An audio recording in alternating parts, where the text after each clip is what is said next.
ಎಲ್ಲರಿಗೂ ನಮಸ್ಕಾರ. ನಾಡಿನ ಸಮಸ್ತ ಜನತೆಗೆ ಬಕ್ರೀದ್ ಹಬ್ಬದ ಶುಭಾಶಯಗಳು. ಅದರ ಹಿನ್ನೆಲೆಯಲ್ಲಿ ಬಕ್ರೀದ್ ಹಬ್ಬ ಒಂದು ಪವಿತ್ರವಾದ ಹಬ್ಬ. ಹಾಗಾಗಿ ಇವತ್ತು ನಾಡಿನ ಜನ ಎಲ್ಲ ಒಳ್ಳೆ ಒಗ್ಗಟ್ಟುವಾಗಿ ಒಂದು ಸೇರಿ ಹಬ್ಬ ಆಚರಣೆ ಮಾಡಬೇಕು ಅಂತ ನಾನು ಹೇಳಕ್ಕೆ ಬಯಸ್ತೀನಿ. ಅದರ ಹಿನ್ನೆಲೆಯಲ್ಲಿ ಇವತ್ತು ನಾವೇನು ಈಗ ರೈತರುಗಳಿಗೆಲ್ಲ ಭಾಳ ಸಂಕಷ್ಟದಲ್ಲವ್ರೆ. ಈ ರಾಜ್ಯ ಸರ್ಕಾರ ಒಂಚೂರು ಕೈಗೊಳ್ಬೇಕು. ಯಾಕಂದರೆ ಒಂದು ಜೊತೆ ತೊಗೊಂಡು ಬರ್ತಾರೆ, ಅವ್ರ ಜಮೀನೆಲ್ಲ ಉಳುಮೆ ಮಾಡ್ಕೊಂಡು. ಈಗೆಲ್ಲ ಮಳೆಗಾಲ ಟೈಮು, ಅವೆಲ್ಲ ಜಾನುವಾರುಗಳಿಗೆಲ್ಲ ಮಾರಾಟಕ್ಕೆಲ್ಲ ನಿಷೇಧ ಮಾಡವ್ರೆ. ಅದರ ಹಿನ್ನೆಲೆಯಲ್ಲಿ ಇವತ್ತು ಜಾನುವಾರುಗಳಿಗೆ ರಕ್ಷಣೆ ಕೊಡೋರು ಯಾರೂ ಇಲ್ಲ. ಈ ರಾಜ್ಯ ಸರ್ಕಾರವನ್ನು ಕೈಗೊಳ್ಬೇಕು. ಜಾನುವಾರುಗಳಿಗೆ ಫ್ರೀ ಮಾಡಿ ಒಂಚೂರು ಬಿಡಬೇಕು. ಅದು ಇದು ಮಾಡ್ಕೊಂಡು ಒಂಚೂರು ಮಾಡಿದ್ರೆ ಅನುಕೂಲ ಆಯ್ತದೆ. ಆಮೇಲೆ ವಿಶೇಷವಾಗಿ ವಾರ್ಡ್ ನಂಬರ್ 10 ನನ್ನ ಪ್ರೀತಿಯ ಮತದಾರರಿಗೆ ಬಕ್ರೀದ್ ಹಬ್ಬದ ಶುಭಾಶಯ ಹೇಳ್ತಾ, ನಾಡೆಲ್ಲ ಇದು ಒಳ್ಳೆಯ ಒಂದು ಸಮೃದ್ಧಿ ಮೂಡಬೇಕು. ಈ ಹಬ್ಬನೂ ಎಲ್ಲರೂ ಸೇರಿಕೊಂಡು ಒಂದು ಆಚರಣೆ ಮಾಡಬೇಕು. ಯಾವುದೇ ಒಂದು ಗೊಂದಲ ಇಲ್ಲದೇ ಎಲ್ಲರೂ ಅಣ್ಣ ತಮ್ಮಂದಿರಂಗೆ, ಹಿಂದೂ, ಕ್ರೈಸ್ತು, ಮುಸಲ್ಮಾನರು ಎಲ್ಲರೂ ಒಂದು ಹಬ್ಬನೂ ಎಲ್ಲರೂ ಒಗ್ಗಟ್ಟಾಗಿ ಅಣ್ಣ ತಮ್ಮಂದಿರಂಗೆ ಒಂದು ಹಬ್ಬನ ಆಚರಣೆ ಮಾಡಬೇಕು ಅಂತ ನಾನು ಕೇಳ್ಕೊಳ್ತೀನಿ ಅಂತ ಹೇಳಕ್ಕೆ ಬಯಸ್ತೀನಿ. ಕಾಂಗ್ರೆಸ್ ಪಕ್ಷ ಒಂದು ರಾಷ್ಟ್ರೀಯ ಪಕ್ಷ. ಅದರ ಹಿನ್ನೆಲೆಯಲ್ಲಿ ಹೈಕಮಾಂಡ್ ಏನು ಒಂದು ತೀರ್ಮಾನ ಮಾಡ್ತಾರೆ. ಈಗ ಸಿದ್ದರಾಮಯ್ಯ ಸಾಹೇಬ್ರೂ ಕಾಂಗ್ರೆಸ್ಸಲ್ಲೇ ಇರೋದು, ನಮ್ಮ ಡಿ ಕೆ ಶಿವಕುಮಾರ್ ಸಾಹೇಬ್ರೂ ಕಾಂಗ್ರೆಸ್ಸಲ್ಲೇ ಇರೋದು. ಹಾಗಾಗಿ ಯಾರೂ ಒಂದು ಬೇರೆ ಪಕ್ಷದಿಂದ ಏನು ಐತಾ ಇಲ್ಲಲ್ಲ.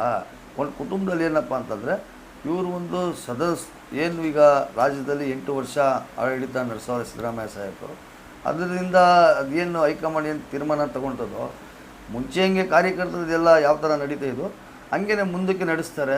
ಈಗ ಯಾರೇ ಆದ್ರೂ ಒಂಚೂರು ಅವರು ಹೈಕಮಾಂಡಲ್ಲಿ ಏನು ಒಂದು ತೀರ್ಮಾನ ಆಗಿ ಒಂದು ವಿಶೇಷವಾಗಿ ಯಾವ ಥರ ನಮ್ಮ ಕಾಂಗ್ರೆಸ್ ಪಕ್ಷದಲ್ಲಿ ಪದ್ಧತಿ, ಸಿದ್ಧಾಂತ, ಸಂವಿಧಾನದ ಬಗ್ಗೆ ಏನು ಒಂದು ಹೋರಾಟ ಮಾಡಿಕೊಂಡು ಕಾಂಗ್ರೆಸ್ ಪಕ್ಷ ಹೋಯ್ತದೋ, ಅದರ ಹಿನ್ನೆಲೆಯಲ್ಲಿ ಯಾವುದೇ ಕಾರಣಕ್ಕೂ ಯಾವುದೇ ಒಂದು ಗೊಂದಲ ಇಲ್ಲದೇ ಒಂದು ಅದ್ಭುತವಾಗಿ ಏನಾದರೂ ರಾಜಕಾರಣ ಹೊಸ ಬೆಳವಣಿಗೆ ಐತದೆ ಅಂತ ಹೇಳಕ್ಕೆ ಬಯಸ್ತೀನಿ.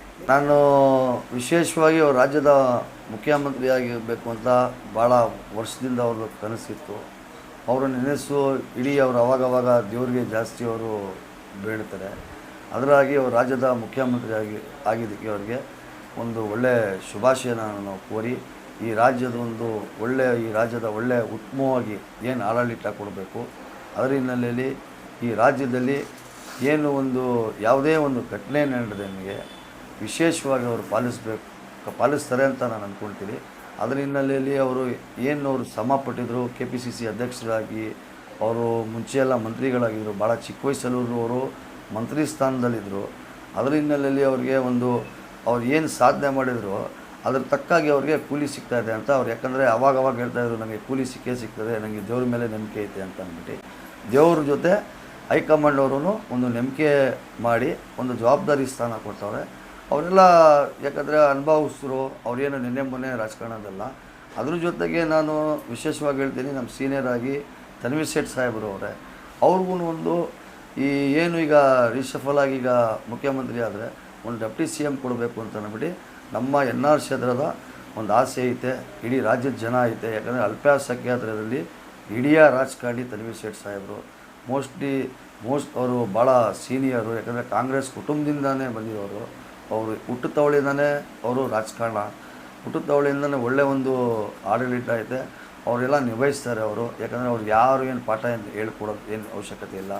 ಇಡೀ ರಾಜ್ಯದಲ್ಲಿ ಅಲ್ಪಸಂಖ್ಯಾತರ ಸಮುದಾಯ ಅವ್ರ ಕೈಲಿ ಐತೆ ಅಂತ ಹೇಳಕ್ಕೆ ಬಯಸ್ತೀನಿ.